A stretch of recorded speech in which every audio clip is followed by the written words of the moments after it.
नमस्कार, मैं निधि विश्वकर्मा। कैसे हैं आप सभी लोग? मैं ईश्वर से प्रार्थना करती हूँ कि आप सभी लोग खुश रहें, स्वस्थ रहें और हमेशा मस्त रहें। आज मैं जिस विषय को लेकर आपके सामने उपस्थित हूँ वो विषय है, हम किसे अपने जीवन में अपना आदर्श मानते हैं, हम किसे अपने जीवन में अपना आइडियल मानते हैं, हम किसके पीछे जाना चाहते हैं, हम किसके जैसा बनना चाहते हैं। अगर मैं आज की युवा पीढ़ी से यह प्रश्न करूँगी तो बहुत बड़ी संख्या में हमारे बच्चे किसी न किसी बॉलीवुड इंडस्ट्री के नायक या नायिका का नाम लेंगे। ऐसा ही होता है क्योंकि जब हम युवावस्था से आगे चल रहे होते हैं तो जीवन हमें आकर्षित कर रहा होता है, और जब हम एक बहुत बड़े पर्दे पर कुछ लोगों को, कुछ व्यक्तित्व को कुछ अलग करते हुए पाते हैं, कुछ अच्छा करते हुए पाते हैं, हालांकि वो अभिनय है, पर हम उसे अपने विचारों में जीवंत कर लेते हैं और हम उन्हें आइडियल बना लेते हैं, हम उनके जैसा बनना चाहते हैं।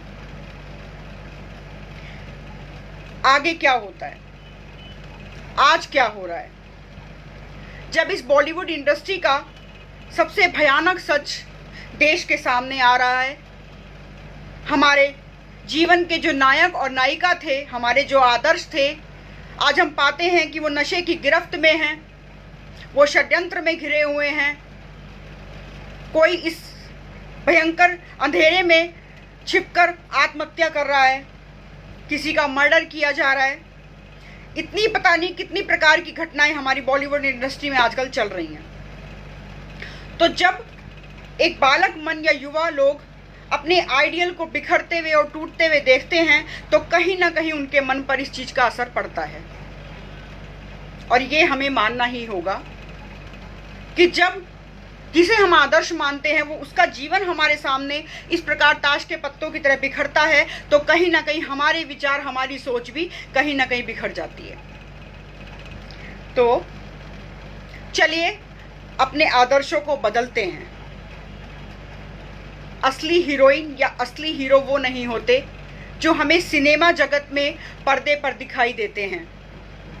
असली हीरोइन या असली हीरो वो होते हैं जो असल के जीवन में कुछ ऐसा कार्य करके दिखाते हैं, कुछ ऐसा अप्रत्याशित करते हैं, कुछ ऐसा अलग करते हैं, कुछ ऐसा अच्छा करते हैं जिससे ना ही सिर्फ उनका बल्कि देश और परिवार का नाम भी रोशन होता है। तो अपने बच्चों को और अपने मन को हमें सिर्फ उधर से उधर ट्रांसफ़र करना है।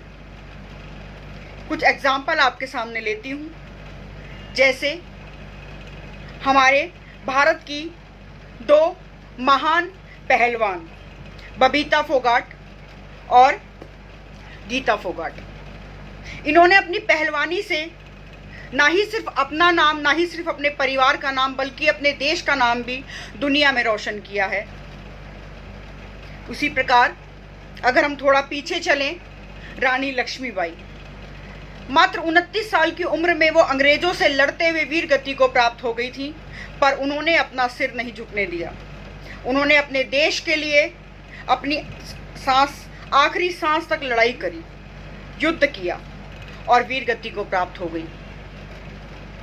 उनका नाम ना सिर्फ भारत में बल्कि पूरी दुनिया में पूरे गर्व के साथ लिया जाता है। हमारा सिर उनकी इस शहादत पे झुक जाता है। तो क्यों ना हम अपने बच्चों को रानी लक्ष्मीबाई की कहानियाँ सुनाएं, क्यों ना हम अपने बच्चों को कुछ ऐसे व्यक्तियों के बारे में बताएं जो असल जीवन में नायक या नायिका हैं। माता अनुसुईया। माता अनुसुईया एक पतिव्रता स्त्री थी। उनकी परीक्षा लेने के लिए जब त्रिदेव उनके पास आए तो उन्होंने उनके सामने एक शर्त रखी कि आप नग्न अवस्था में हमें भोजन कराएंगी तो ही हम भोजन करेंगे। माता अनुसुईया पतिव्रता स्त्री थी। उन्होंने त्रिदेवों को, इस जगत की महान 3 शक्तियों को बच्चा बना दिया, 6 महीने का बालक बना दिया और उन्होंने उन्हें दूध पिलाया और उन्हें आराम से सुला दिया। इतना महान चरित्र अगर हम इनके बारे में श्रवण करें, इनके बारे में जानें, इनके जीवन को मनन करें तो कहीं ना कहीं हमारा जीवन भी एक सही दिशा की ओर चल सकता है। ऐसे और भी बहुत सारे एग्जाम्पल हैं। हमारी प्रथम महिला राष्ट्रपति प्रतिभा पाटिल, प्रथम महिला पायलट सुषमा, प्रथम महिला IPS किरण बेदी। अगर मैं नाम लेने चलूं तो शायद सुबह से शाम हो जाएगी, लेकिन इन हीरोइंस या इन हीरो के नाम कभी ख़त्म नहीं होंगे। तो जीवन में आदर्श उन्हें बनाइए जो इस जीवन के असल नायक हैं, जो इस जीवन के असल नायिका हैं, जिन्होंने अपने जीवन में संघर्ष करते हुए अपने जीवन की एक गति देते हुए अपने आप को बहुत ऊंचे स्थान पर जाकर स्थापित किया, और अपना ही नहीं अपने देश का भी नाम रोशन किया। और यकीन मानिए, जब हम इन लोगों के पीछे चलेंगे, इनकी विचारधारा के पीछे चलेंगे, तो कभी हमारे जीवन में कोई बिखराव नहीं आ सकता। तो अपने जीवन के आदर्शों को थोड़ा सा बदलने की ज़रूरत है। जो सिनेमा जगत में हमें दिखता है, उसके पीछे बहुत कुछ ऐसा है जो हमें नहीं दिखता है। एक बहुत बड़ा अंधकार इस चकाचौंध के पीछे है। न जाने उस अंधकार में क्या क्या घटता है, क्या क्या नहीं घटता है। तो हमें अपने बच्चों को और अपने आप को उस दिशा की ओर ले जाना है जहां जाने पर हमें अंधेरा नहीं, सिर्फ उजाला मिले। बहुत बहुत धन्यवाद।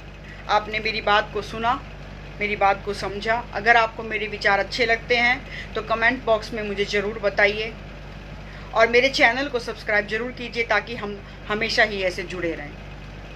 जय हिंद, जय भारत।